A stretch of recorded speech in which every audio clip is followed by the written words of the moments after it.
Preparing it now.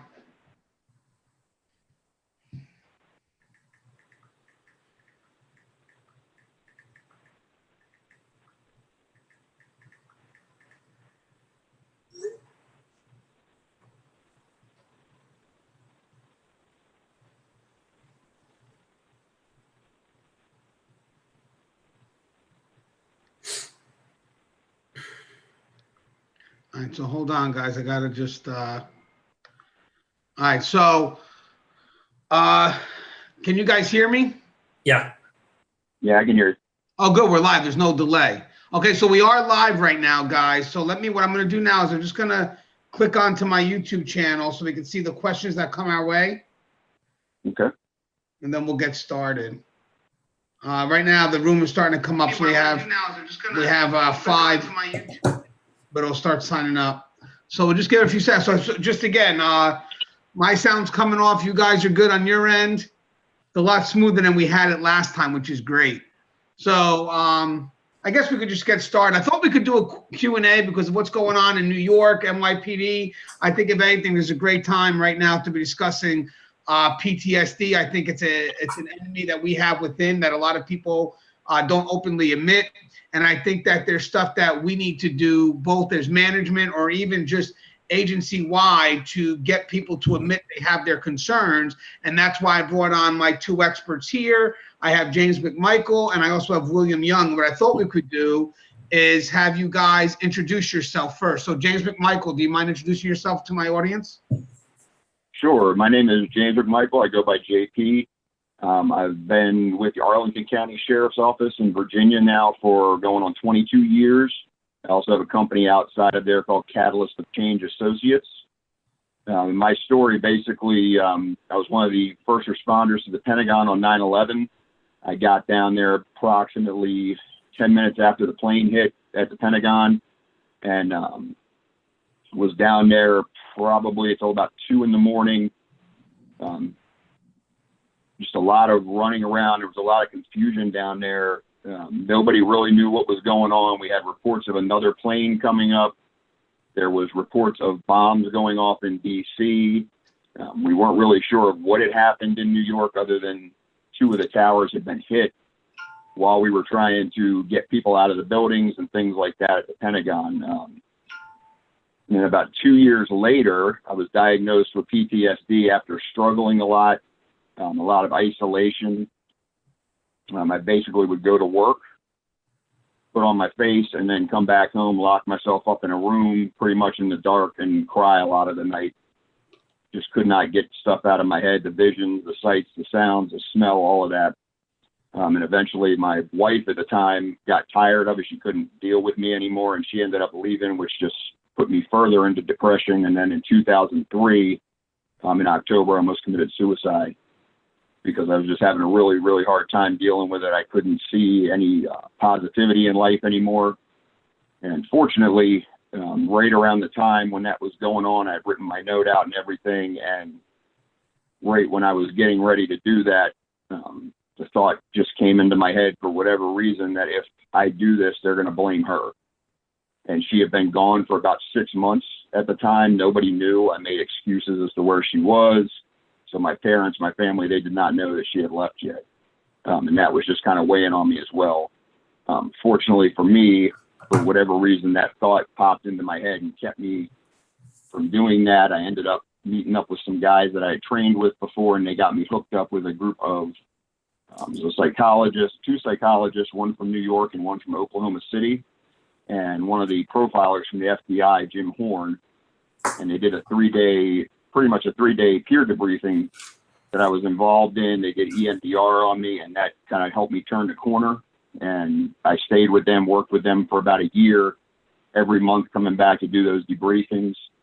And then a little bit down the road, it's probably about 2012, I think it was 2011, the end of 2011, I was training for a fight and ended up losing feeling in my arms.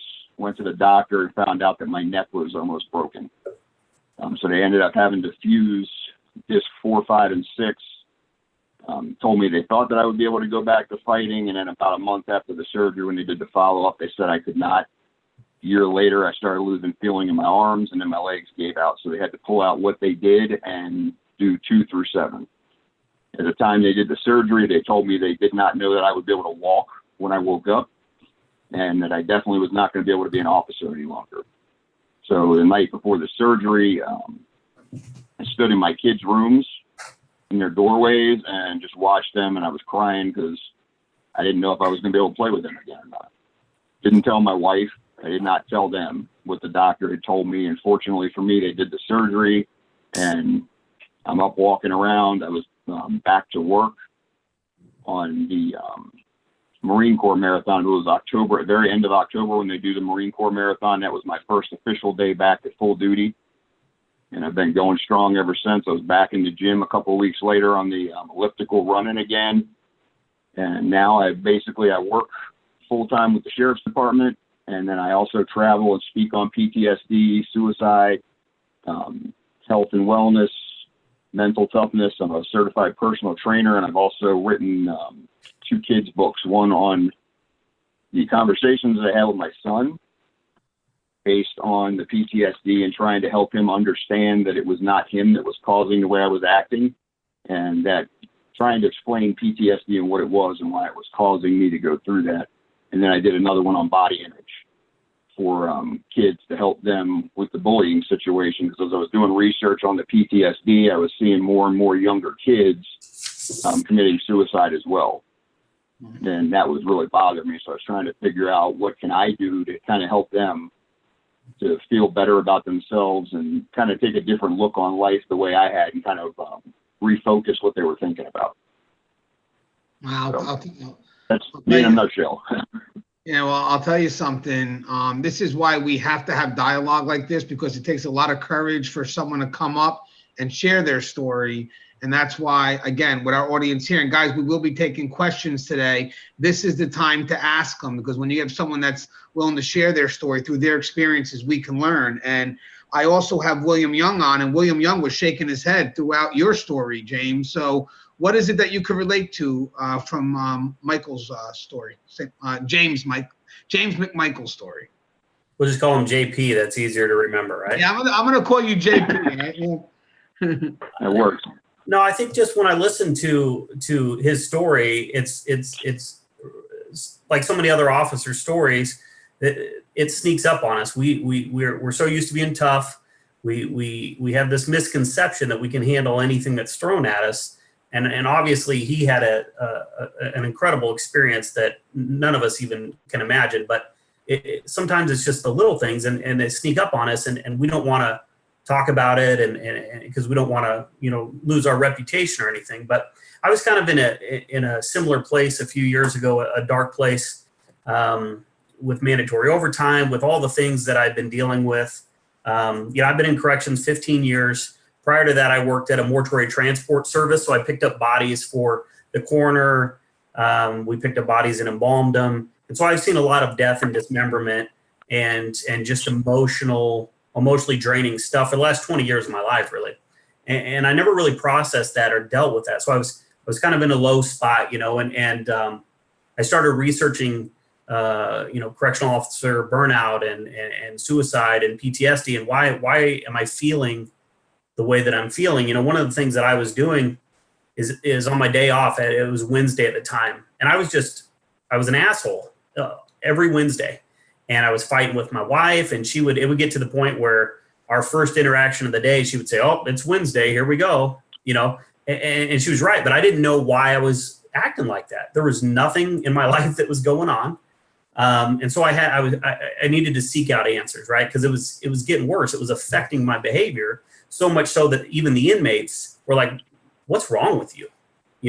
And so I stumbled upon an organization out of Florence, Colorado, Desert Waters Correctional Outreach, and Katarina Spinaris. And she teaches a course called From Corrections Fatigue to Fulfillment. So I went out to Florence and took the course. And basically what it does is it gets you to, number one, recognize that this environment and these crazy things that we see do affect you, whether you want them to or not. They affect you, and then kind of how to try to come back from that. And so I brought that back to my facility.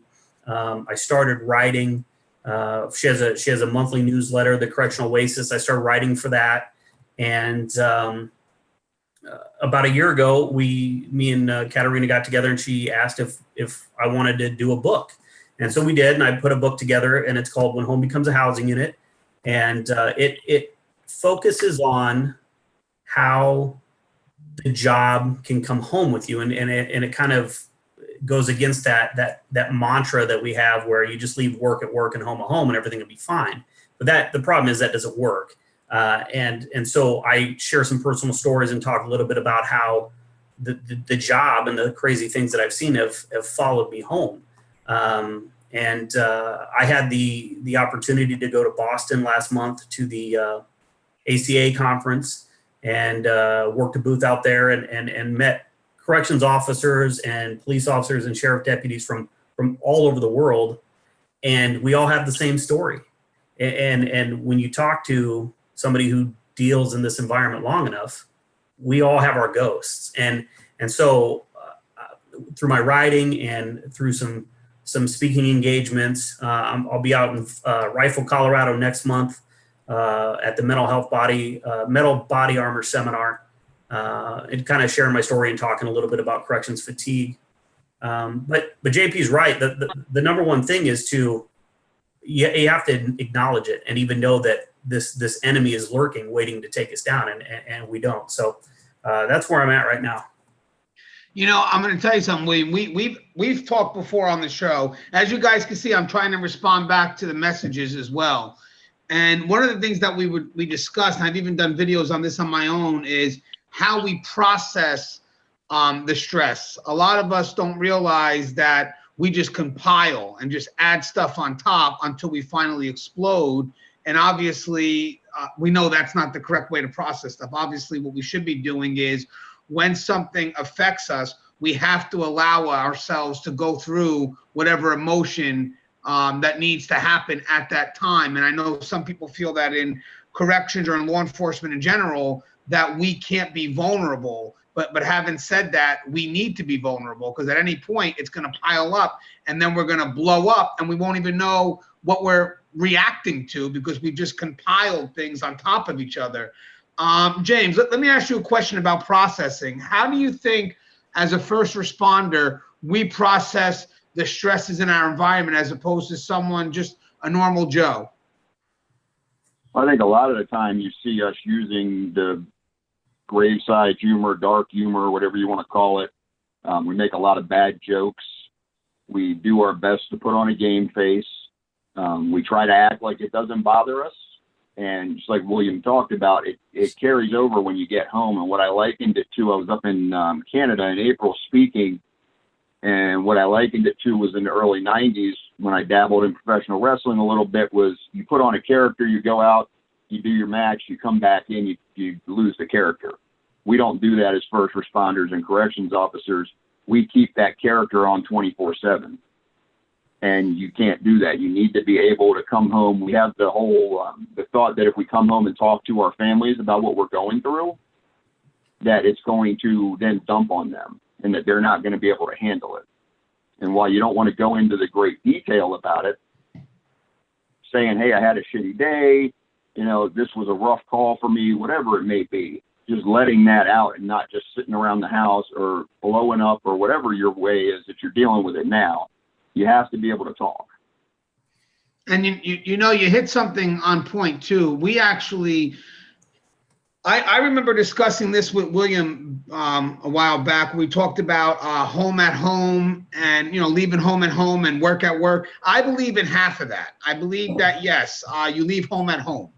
But I do believe there's an element of work that you can bring home in regards to, if I have a concern, I have to be able to discuss it with somebody. And the problem is if something's affecting me and I decide to keep myself shut off from my loved ones, those who know me when I'm not wearing the uniform, well, then eventually I think that we start to grow apart. And then when I truly am vulnerable, my loved one's not going to know how to help me because they're not going to know who I am anymore, because I made these slow and subtle changes. Now, with you, William, your title of your book is extremely powerful. The title of your book is When Home Becomes a Housing Unit. And I remember you telling me that, and I'm like, wow, that's someone that works in corrections who wants to get that book read by correctional officers. Because if I saw that in Barnes and Nobles, I'm picking that book up because that relates right to me. What did that title mean to you, and what made you think of that title?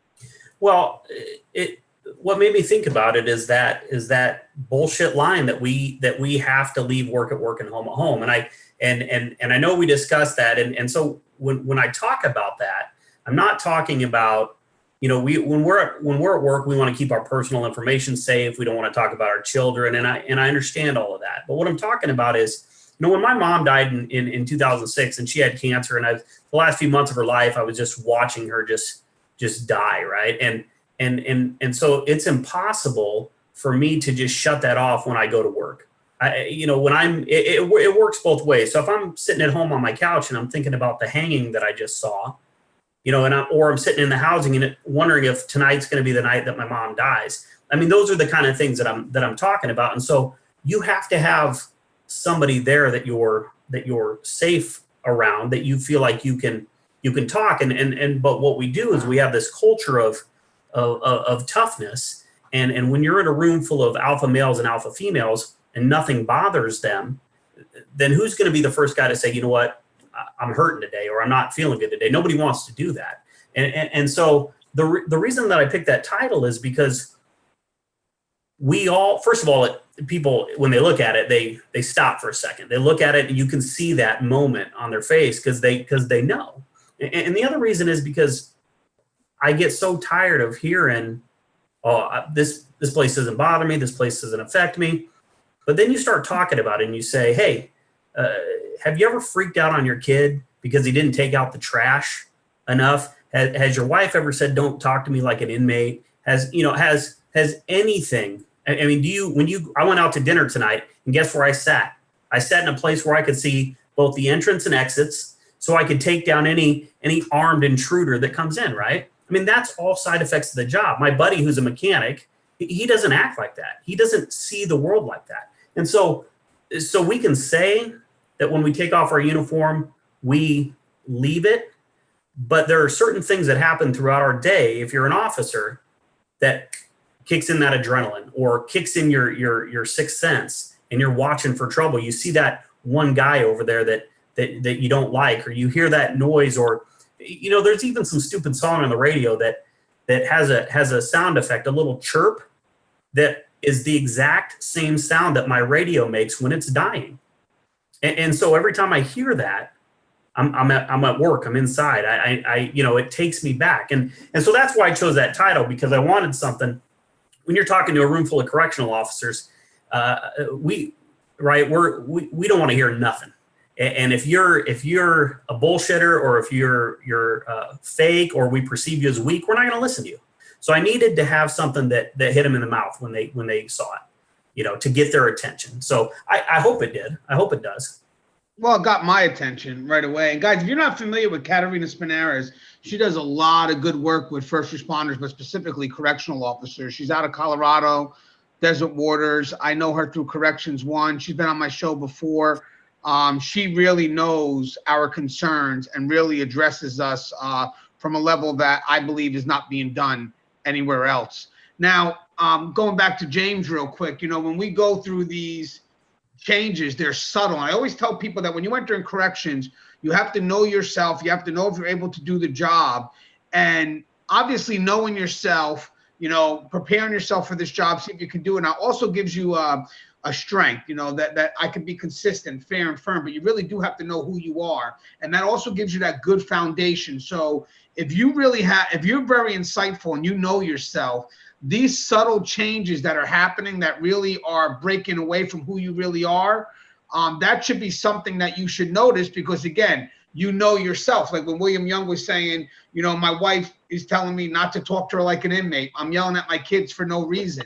There has to be a piece of you that says, well, that's not normally me. That's not who I am. How hard is it for someone to notice those subtle changes? And what advice would you give to someone who may be going through those subtle changes that just don't know?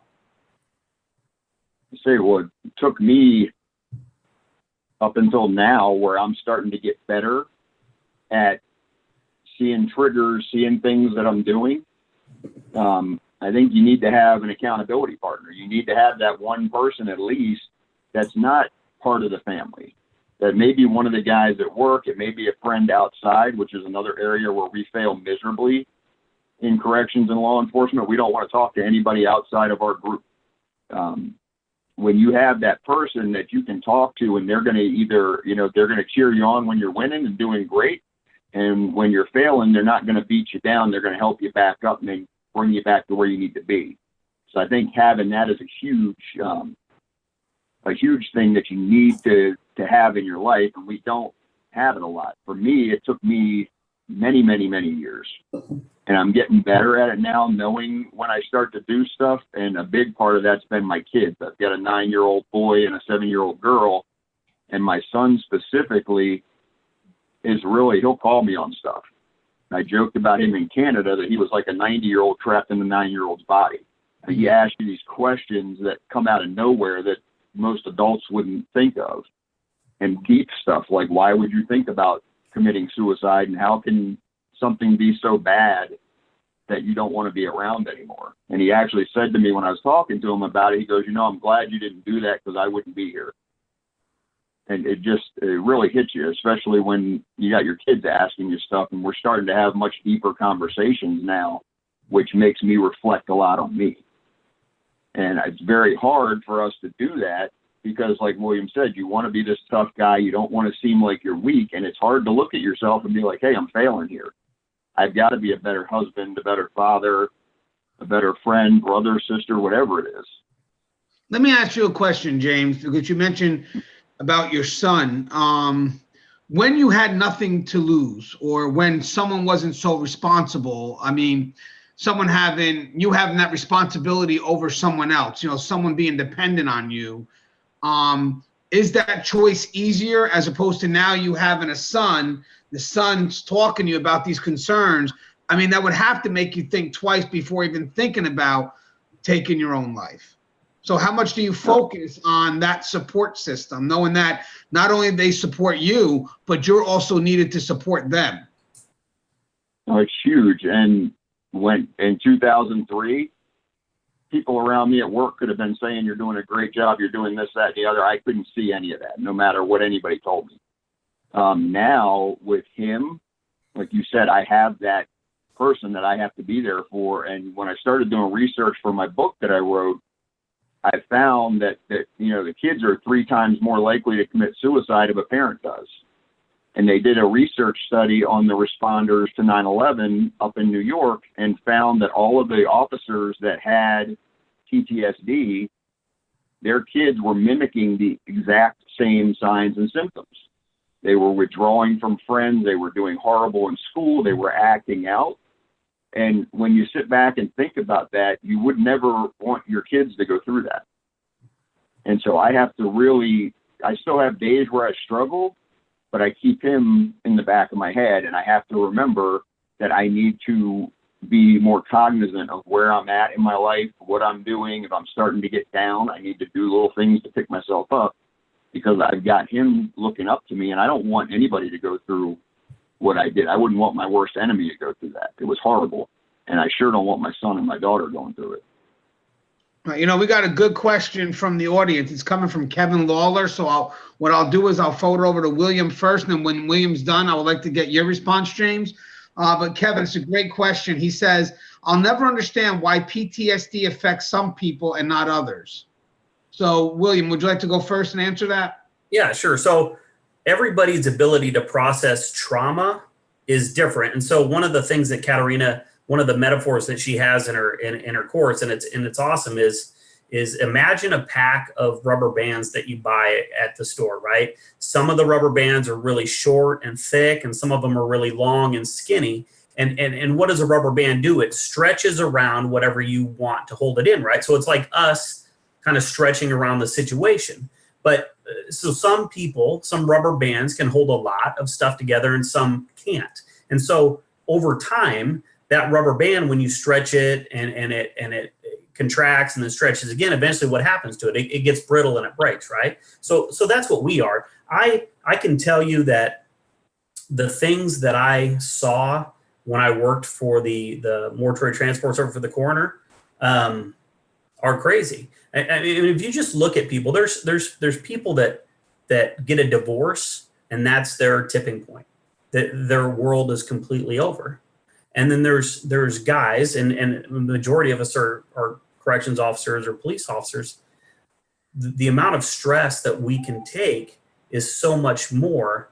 And I don't know if that's because we're not processing it while we're doing it or what, but and that's the big misconception is and 9/11 is a perfect example.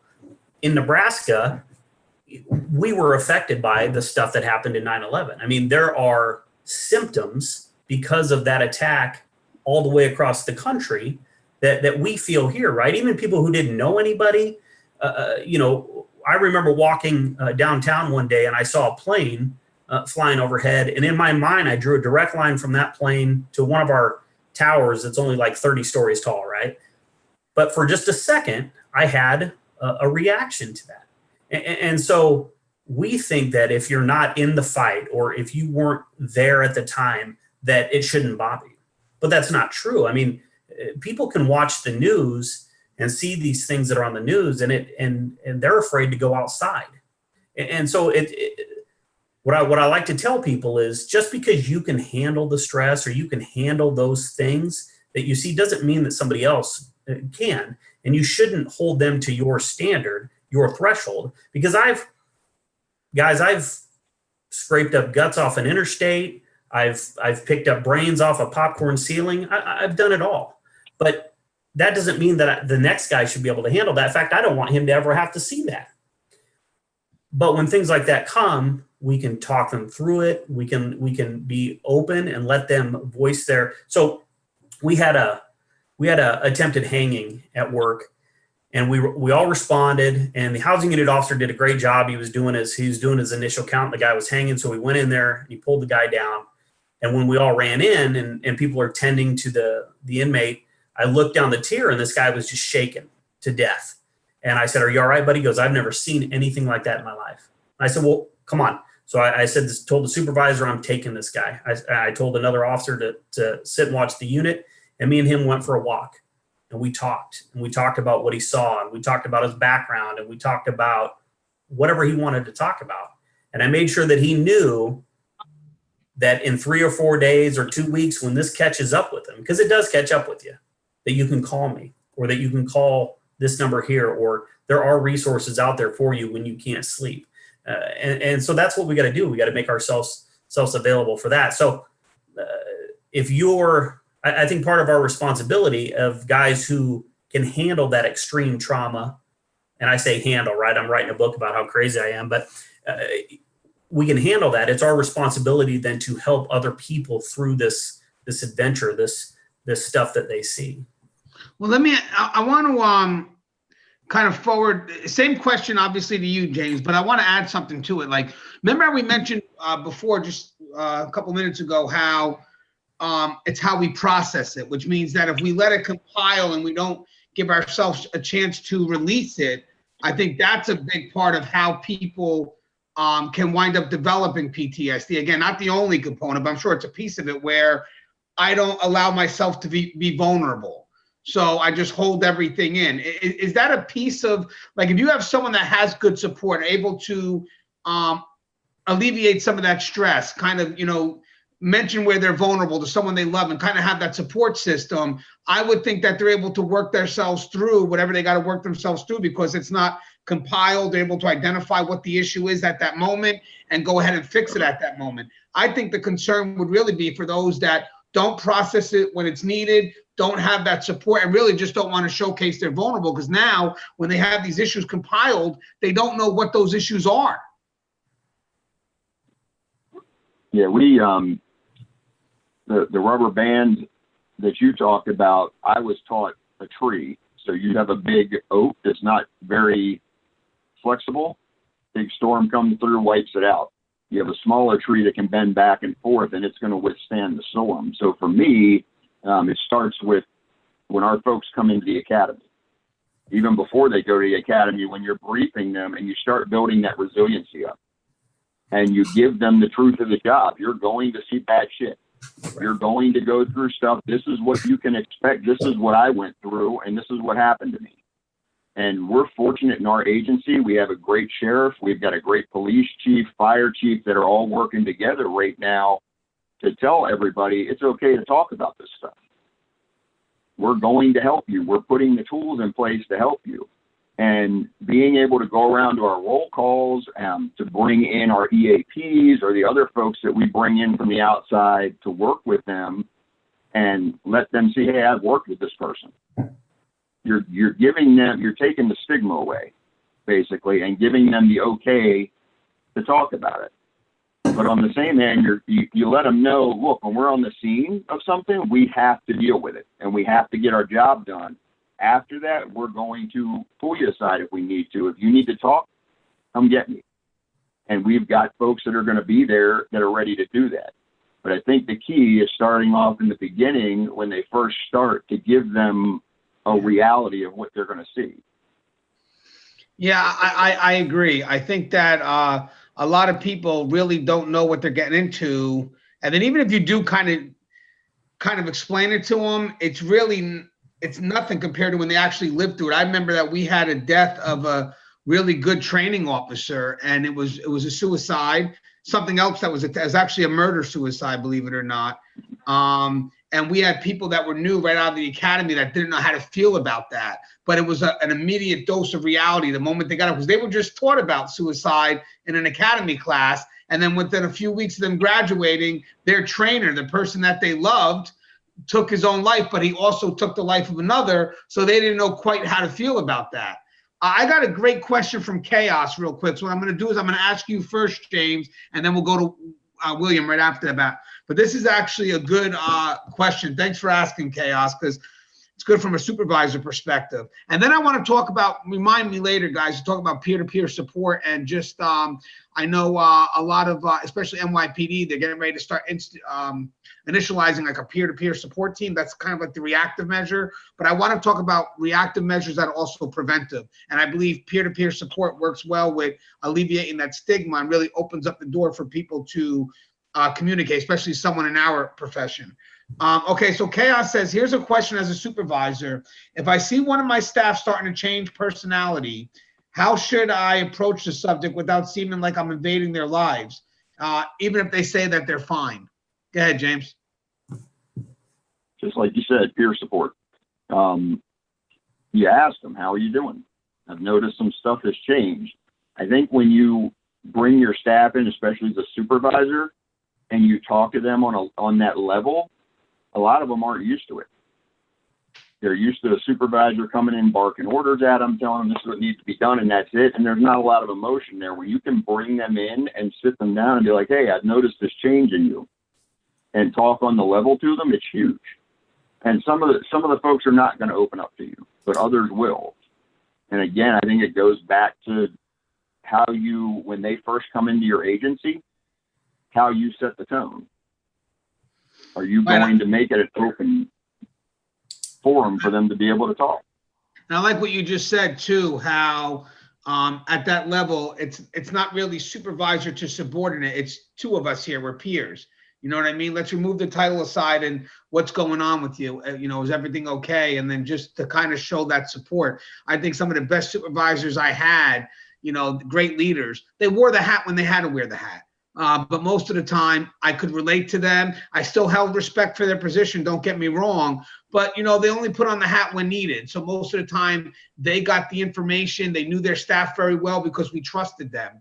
And I think especially in times like this, when we have such a stressful job, it really is good that we have a sense of trust, not only for who we work for, but who's around us, because again, you know, just like I'm going to need their support, I want them to also see that I'm there for them and that I'm not probing. I care about you. So I wouldn't be asking this question if I didn't care. I'll tell you, the last couple of years, I've really been looking into servant leadership, and it can be very uncomfortable because you're turning your agency, you're making your first line guys the priority for the agency. That's who has your contact with everybody. and you as a supervisor are there to support them and provide them with the tools that they need. And you, like you said, you have to be a supervisor when you have to be a supervisor, but you also have to show empathy and compassion for them as well and understand what they're going through. Right, and that opens up the door for them to open up. And plus, you want to have your staff to make sure they're okay. A lot of people think that there's that stigma that also, not the fact that you have to be vulnerable, but that if you say something, you're going to get in trouble for it. Well, management actually doesn't want staff that's unbalanced. So I think that they're going to want staff to speak up so we can try to regulate what that concern is and then go ahead and help that staff member work through it. Because again, I would like to know if I had staff that was going through something, but I would also like to make sure I had the resources in play to make sure I can take care of that individual. And thank God for some of the agencies that I know. Again, big fan of that peer-to-peer support. What's your thoughts on that, Will, when it comes to a supervisor having to address an employee that they feel kind of maybe going to the dark side a little bit? Well, I think it's your obligation to intervene. I mean, we're going to get upset. We're going to say nothing's bothering us. But I think, I had an experience with a guy who was going through a divorce. And I mean, it was tearing him up. His work performance was terrible. He was getting into disagreements with inmates that, I mean, he was going downhill. So I intervened. That guy was pissed. He probably still mad at me. But I'm not gonna wait until somebody does something to themselves, or wait until there's no coming back before I'm gonna intervene. And I think you're right. I think not just a supervisor, but a leader, and especially if you're going to go around and talk about this kind of stuff, you have to make yourself available, and you have to be vulnerable and say, yeah, this shit bothers me. And because what happens is these people get around these old salty, burned out corrections officers or officers who maybe 7 years ago, they didn't get something that they wanted, or somebody didn't send them flowers when something happened, and they've been pissed ever since. Or they had a situation where some information got out, and whatever happens, we hold grudges, right, in corrections. And so they spread that. They say, oh, if you talk about this stuff or you go get help, it's going to get right back to administration, and you're going to be labeled crazy. You know what? I could speak only for my administration. They're fantastic. They want to know if something's happening because they want to intervene before we've got a suicidal officer, or before we've got individuals that are making poor decisions. And so what happens is you have this little problem, a divorce, or you're having trouble paying your bills, or you had a traumatic situation that you're not processing. And then we don't feel like we can talk about it because we're isolated from our brothers and sisters, the people that are supposed to be able to save our lives, that we rely on to come and save my life so I can come home and play with my daughter. But I'm okay with that and trusting them with that, but I'm not okay saying, hey, I'm having a shitty day, or hey, I didn't like what we saw the other day. I mean, that's ludicrous. And so you have to be the guy. Somebody's got to do that and reach out and say, you know what, that's bullshit. They're not going to run back and tell administration. And you know what, maybe if they do, maybe you do need the help. It's like when you work out, right? And you've been working out but you're not seeing it. You're not seeing it at all. And you see somebody you haven't seen in a couple of weeks. They're like, man, you look great. I've never seen that because I don't work out a lot, but that's what it is. People see the change in you before you see it in yourself. Right. And so it honestly took for an inmate, because I was doing my walkthrough and I like to talk to the guys and I shoot the shit with them a little bit. And a guy asked me a question or something. And I said, my response was something like, what's it matter? We're all going to fucking die anyways, And he was like, whoa. He goes, what is wrong with you? I'm like, nothing. So I went back to my little area and I'm like, something is wrong with me, because that's not me. That's not my response. So it took a, there was other people in my life that were doing it too, but that was kind of the deal where I'm like, maybe I need to look into this because I enjoy what I do. And I function a lot better in that environment than I do at a PTA meeting. And so when it was affecting that, I figured that I needed to get some help, but it took, like you said, some accountability, somebody else to say, hey man, something's not right with you. Well, you know what? Obviously, in this profession, we're meant to watch out for each other. We're meant to police each other. We're also meant to kind of be there for each other. That's why I mentioned we have to have that mutual trust. Like, you know, there are going to be times where I'm going to be vulnerable, but if I'm not in an environment that allows me to be vulnerable, then that environment is actually a little bit detrimental to my well-being. You know, so again, if I'm not going to find that environment at work where I can get that support from my peers, and I don't have that support at home, you know, I got a problem. I really do, because I have no way to release what the concerns are. You know, RDMF Jones said that you were spot on, William. He goes, this is the exact words, Young is spot on. Lots of professional victims in the business. Nobody makes it through a career in corrections with their professional virginity intact. Everybody gets screwed at some point. But that's true. I mean, this is the nature of the beast. This is the profession that we're in, you know, and again, you have to realize that, you know, is this a profession that you want to be in? But you know what's funny though is I do believe that even though we go through a lot of stresses in this profession could take its toll on anyone, even the strongest of individuals. All we need is a way to be able to vent whatever that stress is out. So it's not like only the strongest can survive this profession. I really do believe that it's only people that know themselves, know what they're able to handle, and then have that support. Because again, my wife knows me before I put on the uniform, and she knows me when I take off the uniform. So she knows how to she knows what I'm able to handle and how I handle it. Now, if I start keeping that life secret from her and I start slowly changing, my biggest support system now cannot help me. Now she doesn't know who I am, doesn't know how to work with me. And next thing you know, I am by myself. So I think, here's another question that it's not asked, but I'll start with James first. Do you think people that suffer from PTSD kind of, maybe not purposely, but wind up isolating themselves from help? Yes, very, very easily. Yep. That's what I did. After 9/11, at that point, I was part of our peer team. So I kept telling myself, I can deal with this. I'm good. I know what I'm supposed to do. I can take care of all this without any worries. And just slowly started isolating myself to the point when people would ask me something or talk to me, I was not open to it. And no matter what they said, I would have the answer really quick and get away from the conversation as quickly as I could. Right. And then what about you, Will? What do you think? You think that's true? Will you think at some point the people that suffer, they wind up isolating themselves? But also I want to add something like that. Do you think they also isolate themselves because they don't want to be a burden? Well, I think we do isolate ourselves, but I don't think we say, hey, I'm having trouble processing the shit that I see, so I'm going to stay at home and cry. I think what happens is our outlook becomes so cynical and we become so angry because we don't know what's going on with ourselves, that when we see our neighbors having that barbecue, we're like, fuck them for being happy. I'm just going to stay home. And so we end up sitting at home on our couch and just waiting to go back to the facility. And so I think that isolation, we don't say we're doing this to help ourselves. We're saying we start getting more and more angry at the world.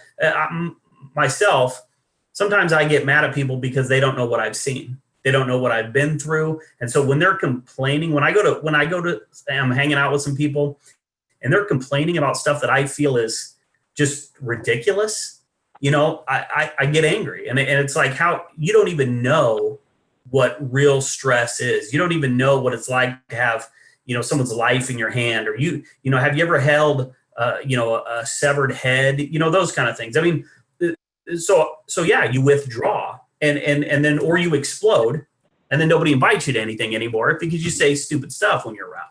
So yeah, I absolutely think that we isolate ourselves. And Chaos mentioned something that's actually another good point too. He points to senior staff a little bit, and he says the old staff can be our biggest issue sometimes. I don't know how many times I've had staff bothered by something they saw, and old staff are telling them that they're just hug-a-thugs if they're affected. You mentioned before about an inmate committing suicide, and a lot of people may not realize, but officers are affected by that for many reasons. One reason is a life that's lost, as simplistic as that is. I mean, I don't care what anyone says, what they've done, whatever, is having somebody hanging right in front of you and rigor mortis and everything setting in. That's just a very hard sight to get used to. Another thing is that's their job to protect that individual. That's their responsibility. And they may feel at a certain level that they failed at that I wasn't able to do what was expected of me. And then on another note, the stress of, will I have a job by tomorrow? Because again, I follow policy, but I don't know how management's going to look at it or where liability is going to wind up going. So for staff that's very cold-hearted, that really doesn't understand, like, okay, how this person can process it may be different than how you may want to process it. Because I'll be honest with you, and I'll kind of forward this question over to William first and James. We normalize the abnormal, if that makes any sense. So is that healthy? Well, it's a necessity for us to survive our shift. Absolutely. But you're right. And I think what it is I remember when I brought my class back, when I brought corrections fatigue back, I had a hard time, even though administration sent me. There was a lot of blowback from some supervisory staff. They didn't want to schedule the crybaby class. And because, so for me, I was like, what are they dealing with? What is it in their life that they're afraid to talk about the stuff that bothers them? Because I have held somebody up while my partner cuts them down, right? I know what that weight feels like. I can still picture my first hanging, just like it's in the closet behind me, right? That never goes away. And so it doesn't matter if that was a teenage girl who killed herself. It doesn't matter if it was a pedophile who killed himself, right? It's still weird. And it still does things to you. And you have to be able to talk about that. And we were sitting in an office one day. We had a situation where we had an inmate at the hospital, and he had passed away. And it was over kind of a long period of time. And there was an officer, we were sitting around talking, and he was kind of talking about how it messed him up to watch. He's never seen a human being die. And it was kind of messing with him. And another officer spoke up and said, well, did you tell him that you'll see him in hell before he checked out? And immediately, first of all, that was stupid for him to even say that.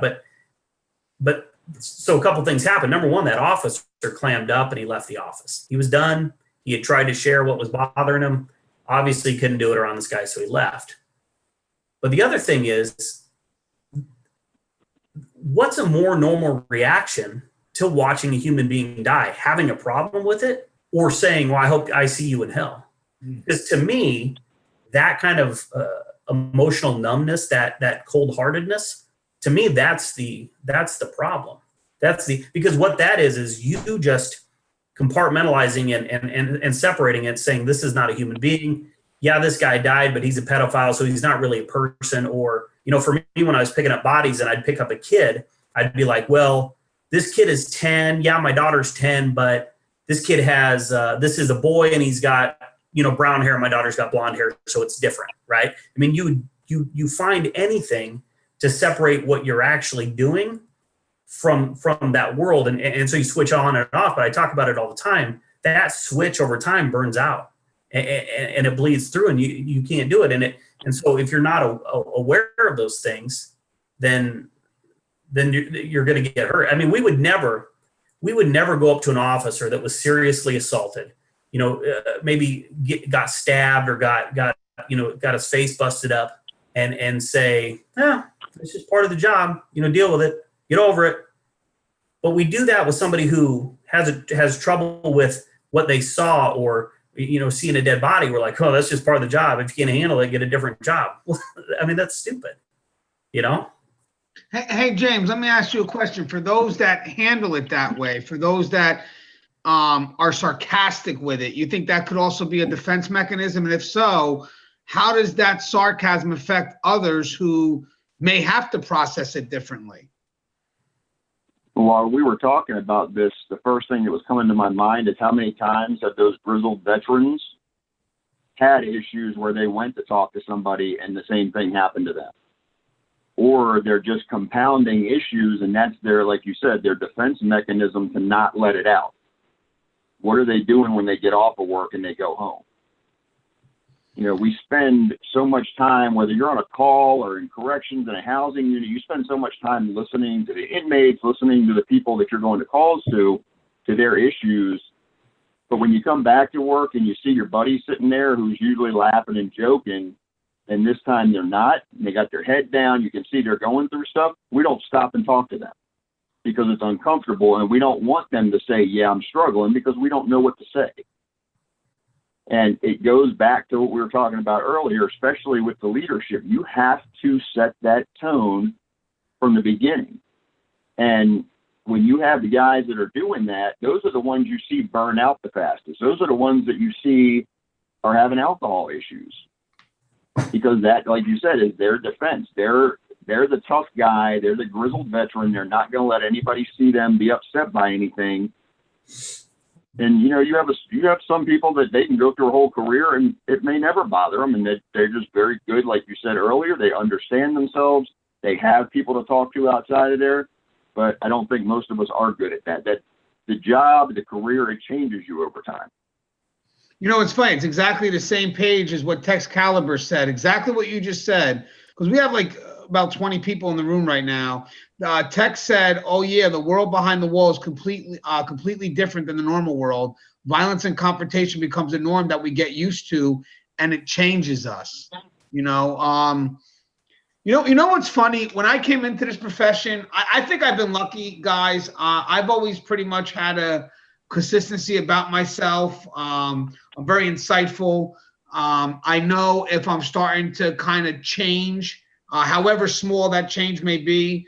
Also, my wife has no problem telling me that I'm starting to change no matter how small. I also have 2 girls that have no problem telling me either. So I think it keeps me balanced. But I have to be open to what they have to say. And that's what kind of makes me slow down and check myself. Now, for people that aren't open and they take what could be support as a challenge and they become resistant to it, now I think what they'll start doing is they'll start justifying those small changes to the point where their behavior now is starting to go in agreement with their newfound beliefs. And I think that's why we have to get at these issues immediately. If we don't, then we learn to live a lifestyle that we've now justified, and now it becomes harder for us to go back to what we find is normal, because now we have a new normal. I think I got another question. Oh, good night, Chaos. Chaos is getting ready to go to bed. Thanks for joining us. And also CKaz, thanks for coming in. RDMF Jones says, Grossman talks about it in combat. What the hell do you say to somebody who gets hurt or deals with abnormal situation? Standard answer is, I'm glad you're okay. I'm here if you need to talk. So basically, that's kind of what you were saying, James. Like when someone's going through it, I mean, I would like to say I'm not evasive with that individual. I'm very open. I'll even follow up. Like if that didn't sound right. Come here, man. Let me go. What's going on? But there are some people that say how you're doing, but they only say it because it's cordial. And I just kind of want to go to the office and whatever it is. But sometimes you'll get that person that says, I'm not okay. And then you actually see the person that asked you how you doing. It's like, well, I was just kind of going from point A to point B. So maybe sometimes we should actually really care when we're saying how you're doing and really wait for that response. I mean, how many times have you guys seen in your career, and I'll start with William first, where you know someone whose life has been taken, and then the guilt from people afterwards who feel they could have done something different? Well, it's all the time.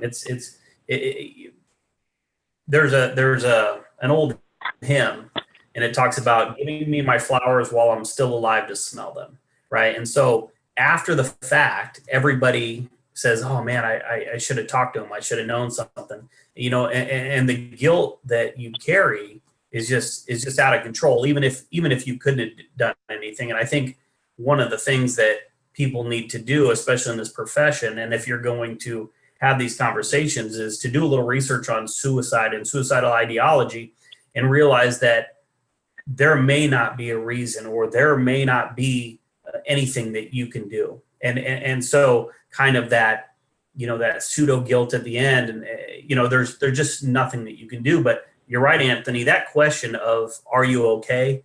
Or how are you doing? That's a very dangerous question to ask, because people aren't okay. And if you ask them and they respond to that, you have to be ready to help them. One of the things that I did is I did a little research and took a class on the suicide action plan and what to do when someone's kind of expressing that behavior, and how to talk to them and how to listen to them and give them resources and kind of point them in the right direction, both things they can do personally and things that they can do professionally, going to get the help that they need. But I had a buddy that messaged me, he's listening to the thing, and he said that he always calls us lighthouses, guys that like Anthony and JP and Russ and these guys that are out here, girls that are beating the drum, are lighthouses, for these ships that are out to sea. And that's a huge responsibility. And so if we're going to have to do that, we have to be ready to kind of respond to that stuff. And when we have a fight, when we have a situation, we say, are you okay? Are you okay? People are thinking physically, yeah, I'm good. They're checking themselves. And it's like, no, that's not what I mean. And then the follow-up, Anthony, you're right. That follow-up 3 weeks later, 2 weeks later, a month later, it's just like, I worked in the funeral business, and I worked hundreds of funerals, and you have that same conversation every funeral. You see people you haven't seen in years, and you're like, oh, we need to get together. Oh, it's so nice to see you. I wish we weren't meeting in these circumstances. And then they go and they eat the ham and cheese sandwiches that the ladies at the church make, and they go about their business, and that's it. They forget about the people who are carrying this burden every day. So you have to follow up with the people that are involved in those kind of situations to make sure that they're okay. Because these things don't necessarily get you right now or tomorrow or in the thick of it. Because when I was picking up bodies every single day, I didn't think about it, because I was always pushing the gurney, right? I didn't have time between calls to think about what I just did. But I can tell you it's been probably 15, 16 years since I've picked up a body, professionally like that. And now it bothers me. Now there's things that I see in my sleep. There's things that I remember that,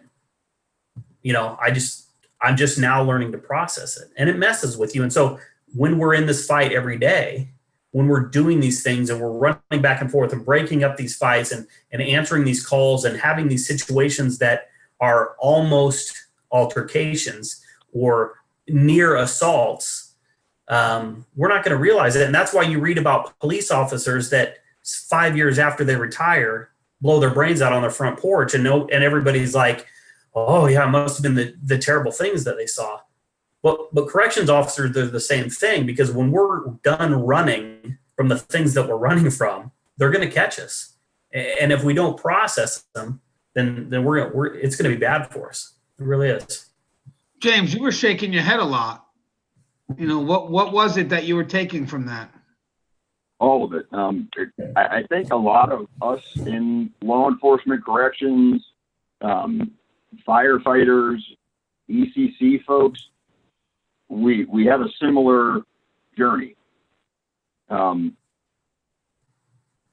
retirement piece, when the guys leave the department and the girls leave the department, they lose that contact with folks. And like we talked about before, where you don't have those outside friends, when you lose your group, you go into isolation. And I think the numbers are like 2 years after they retire is when most suicides occur. There's 124 from what I saw the other day that are verified suicides in law enforcement this year. And if the numbers keep up, we're pushing 200 this year. So doing little things, especially in coming from being a supervisor, I had a young lady that went to another department earlier this year, and she left a note in my mailbox when she left.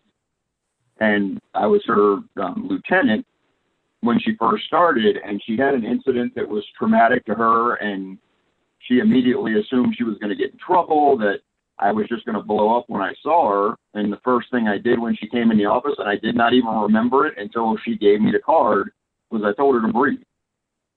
And I said, hey, let's walk over. We're going to get a cup of coffee. what's going through your mind right now? Because I can see you're stressed. I can see you're breathing heavy, all this stuff. I can see the color of your face is changing. What are you thinking about? And just doing simple little things, asking okay, but listening and not putting your words in there. And you have to be okay with the silence. Let them talk. And when you do that and you give them the floor to talk, they can talk about anything, and it might be that thing that helps them start that processing. It's the same when we're doing peer support. When you have a group that you're doing, you have several people that'll sit there and won't say anything, but then they'll hear somebody else say something, and so you can see the light bulb go off. And you see them start breathing better, and then they start opening up and talking. Being able to listen is one of the hardest things to do, and most of us hate silence. We don't, when we're in a room with somebody else, we want talk, we want sound, we want to hear things. You need to be there and listen and actually care when you're doing it, not like what you were talking about earlier about walking down the hall going, hey, how you doing? I hope they don't respond to you because you just want to get to your office. You know, you hit something right on point. And the audience right now, there was a compliment we just got from Kevin Lawler. I think you saw it. Did you see it, Will? I did. Kevin Lawler said, 23 years in corrections. I wish I was as wise as you three. Your department is lucky to have you and your knowledge. This has been very good and important talk. First off, thank you for your service, Kevin. But let me tell you why we have the knowledge. Because of our community. Trust and believe there are no experts in this profession. We just have a habit to listen to our community. That's why I said, James said something so important about listening. A lot of people cannot do that. We happen to be able to listen. So all we're doing right now is discussing what we feel needs to be discussed because we listen to the people who want these discussions. And that's why these discussions hit home with you, because they're really, it's requested by you guys. You know, we were talking about peer-to-peer support real quick. And one of the things that I mentioned about peer-to-peer support, by the way, I'm a big fan of that because of the stigma. It lifts it all. I agree 100%. But I also feel that the peer-to-peer support can't wait for people to go to them. That means that they have to get out on site and they have to maneuver. They have to walk around, because I remember when I did it, there was an incident that happened that I knew should have had a bigger effect, and no one was coming down. So the next time around, I said, guys, this doesn't seem right, because I know this had an effect, but nobody was coming.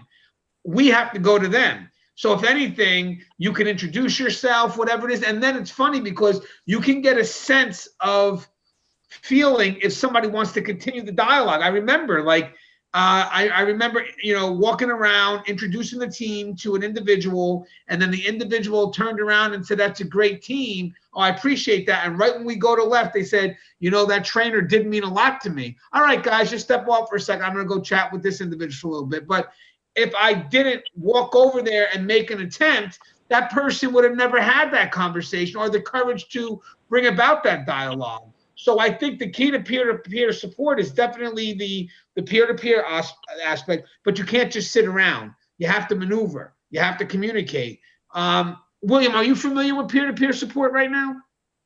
Yeah, I'm doing a lot of research on it, and we're trying to build a peer support team at our facility, because once you start talking about this stuff, you need to have the responders to handle it. And you're 100% right. We have to, just like when we're reading a unit or we're reading a yard and we're looking and we say, hey, that guy's up to something, or something's wrong with this gal over here. We have to do that with our coworkers too, with our fellow officers. We know we work 60, 70, 80 hours a week with these people. They know us better than our families know us. But you're right. We're fatigued, we're exhausted, and honestly, to put some time and emotional effort into somebody is tough, especially if they're not okay. But we have to take the fight to them, because you're right, Anthony. I've stood in a room full of people and I've talked about this stuff and I've shared my story, and they just stare at you. There's no reaction, and you're like, are these people, are they dead? Are they not listening to me? I mean, what? But this is such a tough topic for us to swallow, to admit, hey, yeah, this is bothering me. that I've learned to just plant the seed, give it a little bit of water, and then just see what happens, and check back in with them and make sure that they're okay. And that's why I give so many personal examples. And in my book, it's just example after example, because if you talk to a group of officers long enough, that stuff is going to come out. They're going to start talking about that fight they had last night with their wife, or, their kids that are doing this, or the time they overreacted when the neighbor, left their trash can out too long or something. And then I just sit back and I smile, because you can see that, like you said, JP, that light bulb moment where they're like, and then I just say, hey, that's exactly what we're talking about. And then they get it. And it's a beautiful thing, because then they can start to heal, fix themselves. Hey, James, in agreement with that. Now you travel a lot, right? You do a lot of, I guess, classes on recognizing the signs, or what are your classes about? So I do keynote speeches on my book that I did called Why Won't You Play With Me, about the conversations with my son. I have one I do on that. I have one on goal setting. One that I call The Journey, which talks about from 9/11 up till now, people that have interacted with me along that journey and how the lessons that they've taught me have changed my life. Servant leadership, health and fitness. There's a whole bunch of stuff I talk about. One of the things I've noticed, and like William was saying, I'll talk to a group of people and I tell my story, and I'll get choked up telling my story still. And everybody stares at you. You got people in there crying, but most of it's the stares. And then people will come out to book signings and stuff, and you'll see guys around off to the side that don't want to come up and talk while the group's there. And the minute the group dissipates, one of them will come up and be like, hey, I'm going through the same stuff. I can't talk about it.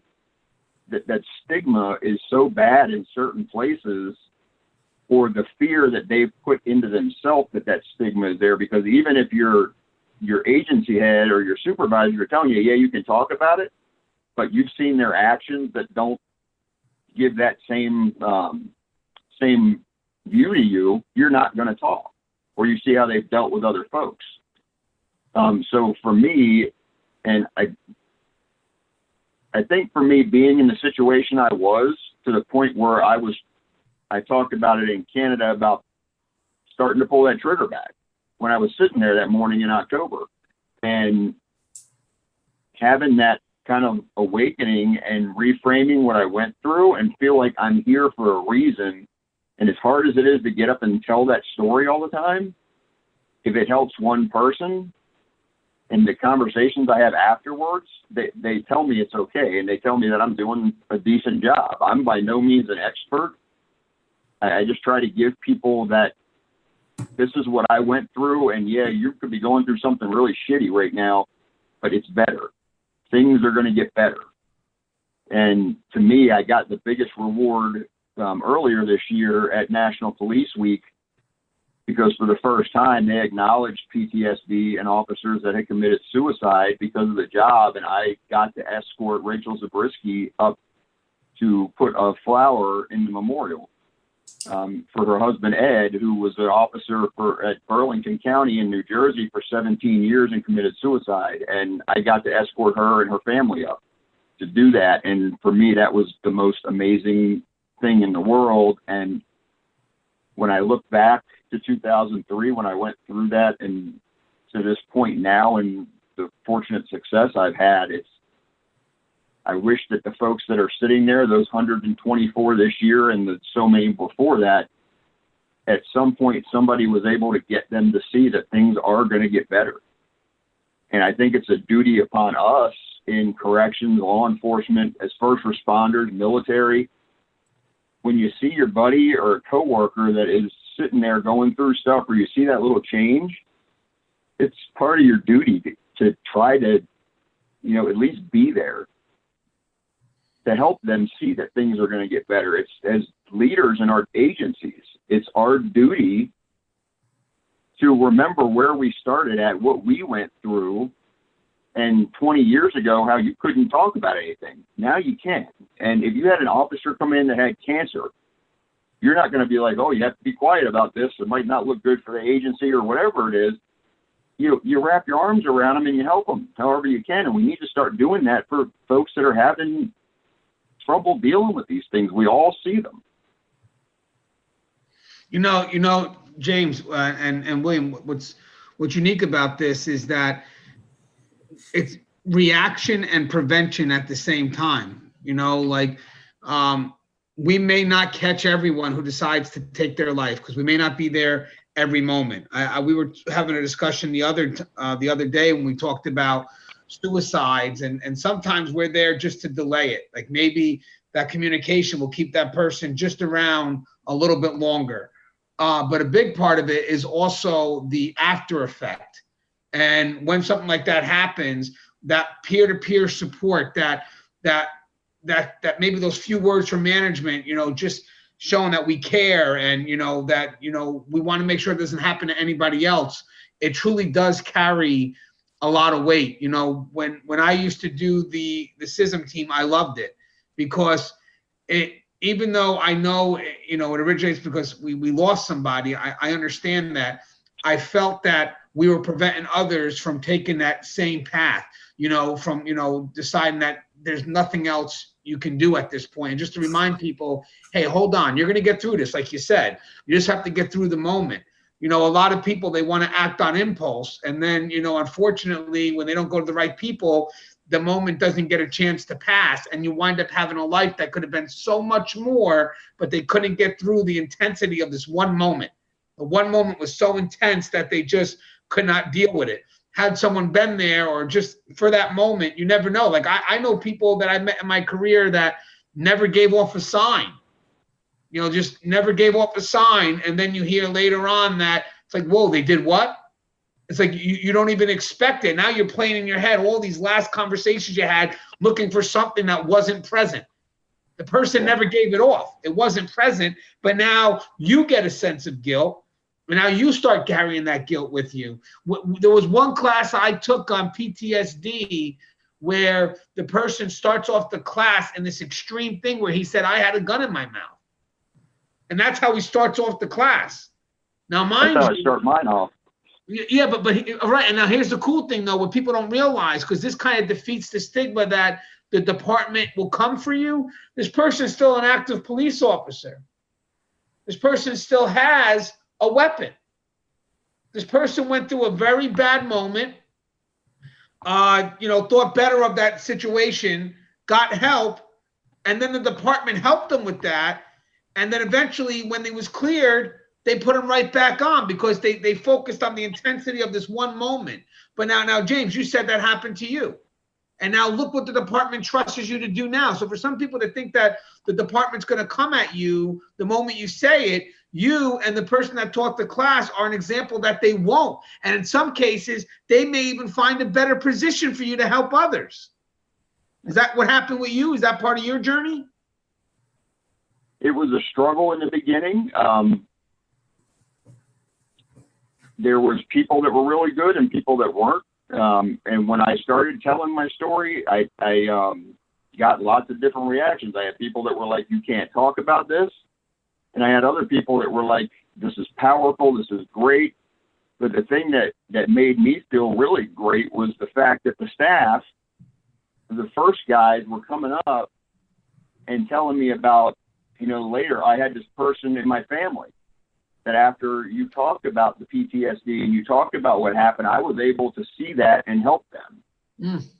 So that, to me, was the biggest reward. And it was a battle here and there, just depending on who the person was. You still get it when you go out and talk. Some people, you get the whole, it's a sin, it's this, it's that. And we were talking about earlier, the way that an agency reacts is going to determine a lot of the times if it happens again and how your staff and your folks are going to open up about it. There's going to be times where you're not going to be able to save somebody's career. But I think a lot of the times when somebody's going through that, and I've seen it a lot recently just in our area, when the agency helps them and they get them the help they need, or you have those folks in the agency that have the ability to say to the chief or the sheriff, look, this person's going through something right now. I need to pull them off shift for a little bit. We need to talk. I need to get them to EAP, or I need to get them to this person. And they have faith in you as a peer team to do that. It's huge. And it says they're going to come back and tell the other staff members. This interaction with them was great. After 9/11, our peer team, nobody wanted to talk to them. We brought somebody in to talk to our group, and it was horrible. But nobody had responded to something like that before, and they did the best they could at that time. But the folks that were in the room were not happy about it. It took us many years to build that back up, and I think now our staff sees the benefit of what we do. And we have a lot of younger folks on the team, and they go to roll calls and they talk about stuff, and we've created that culture where, you know, you can go talk to these guys and they're going to listen to you and they're going to get you the help that you need. And we're able to go to our supervisors and the command staff and say, you know, Bob's going through this right now. And they're like, hey, do what you got to do. They don't ask a lot of questions. You know what, Jay? I got another question for both you guys. I'll start with William first. Patrick Berry said, for people who may want to start processing but don't know how, are there any specific things a guy could do, like meditation, gym time, martial arts? What do you got, William? Want to go first? Then we'll have James.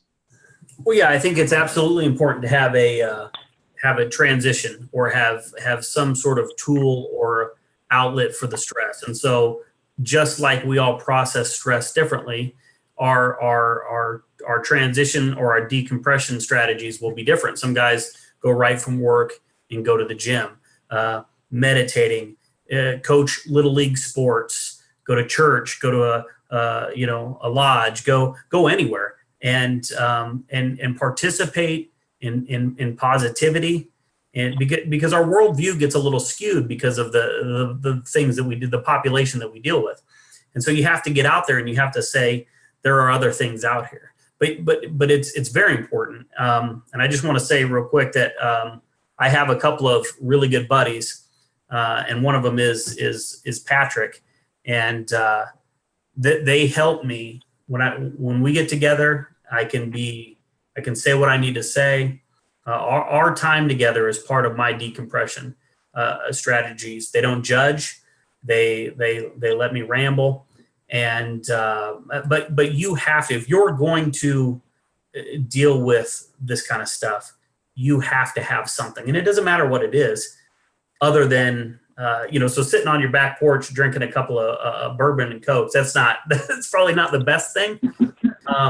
But you have to do something. I have my friends and family will joke because I have different hobbies all the time. So one week I'm building stuff out of pallets. One week I'm going kayak fishing. One week I'm doing whatever. I mean, because I need to do other things to get me out of jail, to get my mind out of the things that I see. So it's absolutely paramount to do that. What's your thoughts on that, James? Definitely working out. I do that every day. I go and run every day, and that helps me clear my head. I had EMDR therapy that I went to, and I did Reiki, which when I read about it, I was like, this stuff is just bonkers, but one of the best things I ever did. And I think probably the best thing I did was when I was getting my master's degree, and when I finished it up in 2017, one of the things we had to do was go sit in a group to see how a group works. And I found a group out in Fairfax called Fairfax Wellness and Health, and it was just focused on fitness stuff. And we just would get together and talk about health and fitness and what you did to feel better about yourself. But it was a group of people that I would have never talked to, as shallow as that sounds, outside. If I had just run into them, I would have never talked to them. And they've given me such a different viewpoint on life and made me realize that there is life outside of my job. The conversations I have with my son, those are the best things ever, because he doesn't have where people are going to not ask you stuff out of fear for things. He's going to ask you whatever happens to pop into his mind, and you have to answer it. but it makes you think, and you wouldn't think talking to a 9-year-old does that, but you sit back after that and you're like, man, we're so that, I mean, that he's been my best peer support by far. Really? But it's just getting, like you said, it's just getting up and moving, not doing choir practice, not just sitting around with your thoughts, because that's the worst thing you can do. You're just going to go right down into that pit. You know, for me, I actually enjoy doing shows like this. But obviously I got my family time. I do have a family YouTube channel called Gangi's Family Adventure. Very small, 202 followers, but I enjoy it. I like making videos for it. You know, I like going back and watching it because there's memories with my family. But again, you know, not all of us have families, you know, so some of us have to find other activities that they enjoy somewhere. I like what you said, take you out of jail, you know, get yourself out of your own, your head. You know, the funny thing about corrections is we can't escape that environment. So at least when we're home, we don't want it in our head. You know, I mean, that's the key. But for me, I really do enjoy having dialogues like this. I like learning. I like meeting new people. You know, I figure eventually as we grow Tier Talk, we'll be at 10,000 soon. I think it'll be time to start taking cameras inside these facilities and start looking at programs, start talking to people one-on-one, but in their environment, you know, and just, you know, give people a better understanding. Because I think for a long time, I don't think people see the people behind the badge. I just think they like to generalize us all when they don't realize that we're human and we're just doing a job. And I think it would be great just to, like, again, like having dialogues like this, but really being in that setting and just, you know, giving something that they can relate to, but for the people on the outside looking in, knowledge that they never had before. This conversation right here, as we come to a close, guys, it's a needed conversation. It's a conversation that can go on forever because it's literally, first off, besides having people with experience that went through it, the audience loves it because there's a lot of people that are in the shadows that suffer. Maybe someone from my audience that went through it, you know, so it's something that they relate to. And, you know, I'm definitely going to feel like having dialogue like this again, because, again, NYPD kind of brought this back to my attention because we've done dialogues like this before. But obviously, having these discussions is not enough. We have to go back to those facilities. We have to show people we care. We have to show people that, you know, they're not alone. And we have to remind them, most importantly, that they're not a burden. How are you? And if you do have a problem, I'll stop in the middle of the hallway. Just like that officer that had the suicide, William, and you took him under your wing, you know, that you have to do that. Because I think sometimes people be afraid that they have that to mention they have a concern when they feel that they're putting the burden on someone else. And you always have to tell someone you're never too busy to hear about a concern. We're family. And the last thing I want is for you to hint something and I just totally ignore it. You know, when you know somebody well enough, you know if they have a problem or not, and that's something you'll have to live with if you choose to speed through the day. Hey, just in closing, we'll start with William first. William, you got your book. Anything you want to say to the audience in closing? You got a picture of your book? See your book. There it is. When Home Becomes a Housing Unit. Where can they get your book? They can go to desertwaters.com.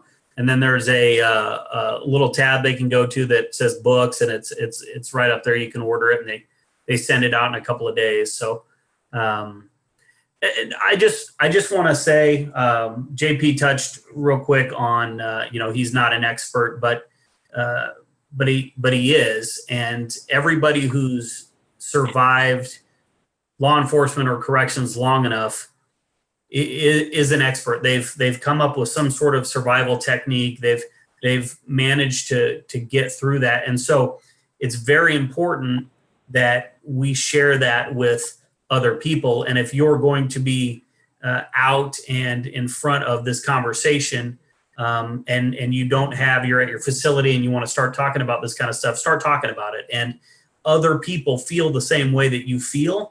They may not admit it right there, and it may take a little bit, but keep beating the drum. Because like Anthony says, you don't want to not say anything and then come to work the next day and find out that guy or gal isn't there. And even if they quit the job, they still take those ghosts with them when they leave. And so we want to reach out. We want to help them out. And if you're listening or watching this and you're not okay, to any degree, then you need to talk to somebody. Talk to a friend or a priest or a coworker or a counselor, somebody. There'll be somebody out there that you can listen to that'll help you through it, because you're not alone. There's 450,000 of us in the United States that are struggling with the same shit. So make sure you reach out and talk to somebody. Well said, William. Appreciate that. Thank you. Hey, James, I know you got a school, right? You got a couple of kids' books. And then maybe your final thoughts. So can you show everybody your books? Can you also mention your business and then give some closing thoughts? Yeah, so the first book I did, if you can see it, is called Why Won't You Play With Me? It's about the conversations that I had with my son, talking about PTSD. And then the other one is Especially You, talking about body image and anti-bullying for kids.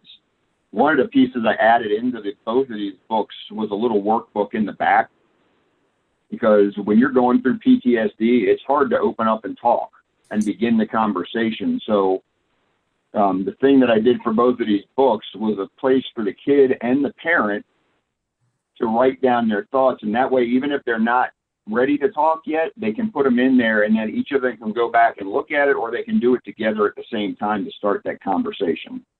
My company is Catalyst of Change Associates, and the website is refocusrenew.com. And the one thing I'll say is, I was speaking at a conference, and one of the best things that I've ever heard was there was a couple that were both first responders, and they both had PTSD.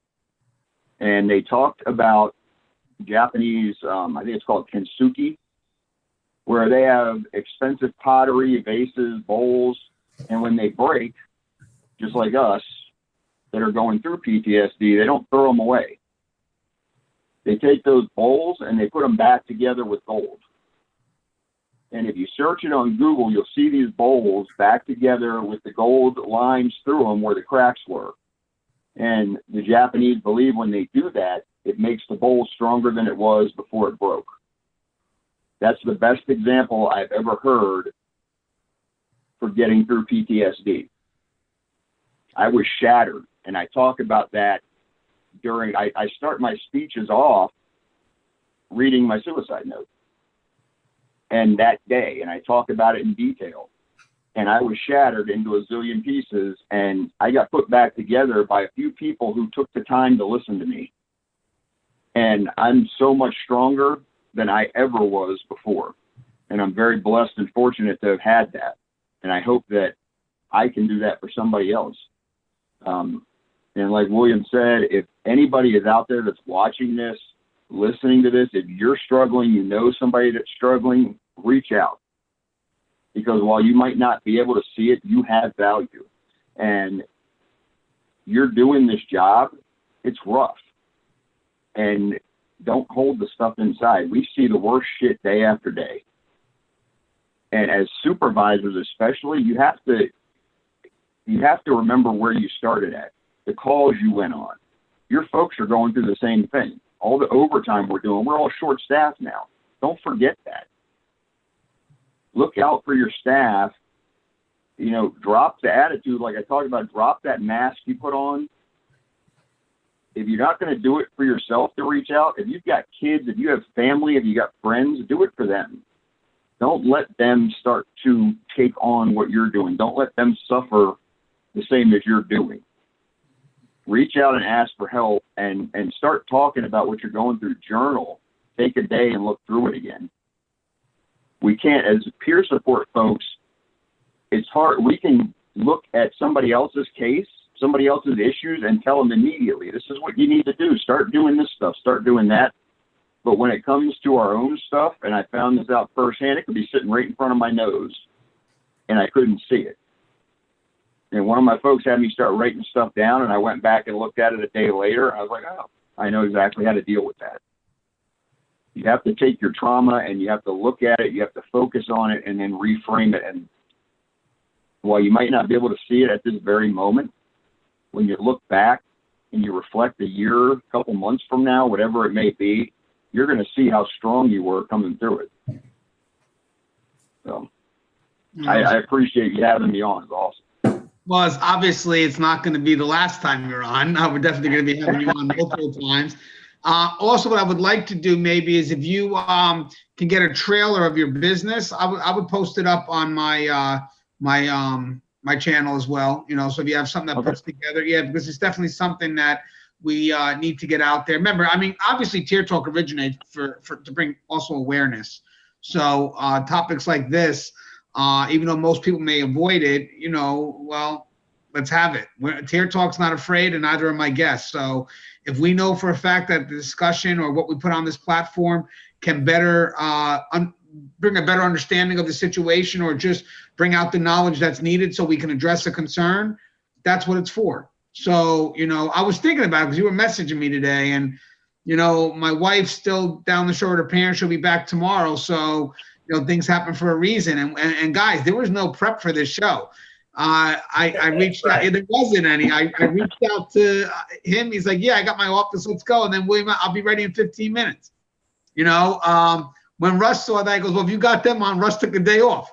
You know what I mean? But that's because when you have experience, you don't need to prep. Just put me in the middle and we'll discuss it, because I lived it. So we don't have to prep. We're not one of the people that are talking from the outside. We're talking from the inside. I don't prep on any of these shows I do. Who's my guest? Fine, let's talk. But that's why shows like this matter, because now you finally have people from experience who live it talking about it, as opposed to people from the outside who think they know more than us and unfortunately get the airtime. It's a weird world. But as always, guys, the show is Tier Talk. If you haven't, don't forget to subscribe, like what you watch. We had a good audience today, so thank you guys. Thank you guys for participating.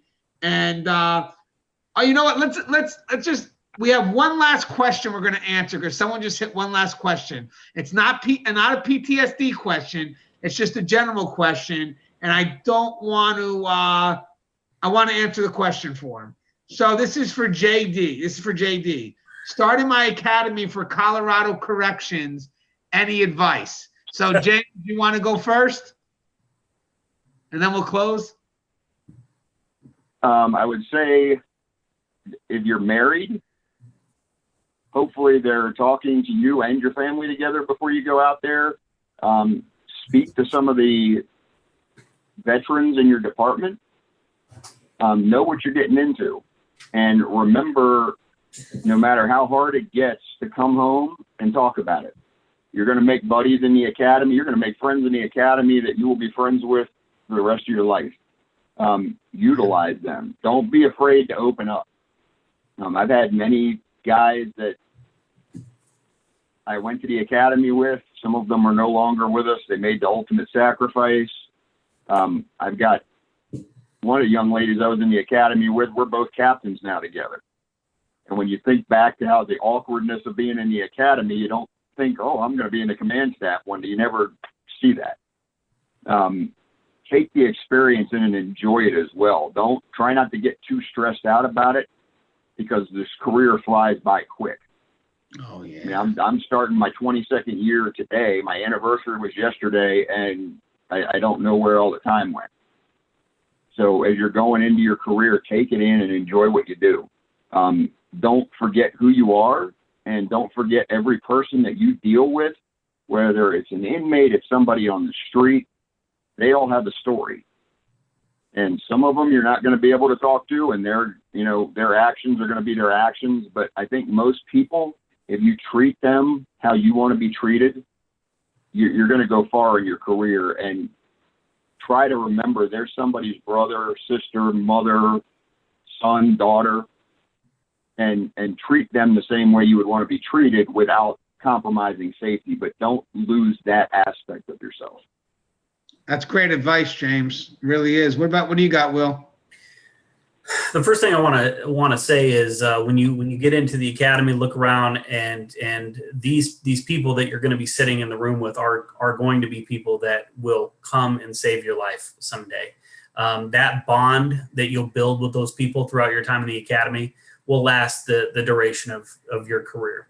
And when you get out of the classroom setting and you get into for us, it's upstairs or into the units, and you're watching other officers, you're going to see some really good things, and you're going to see some things that you don't think are very good.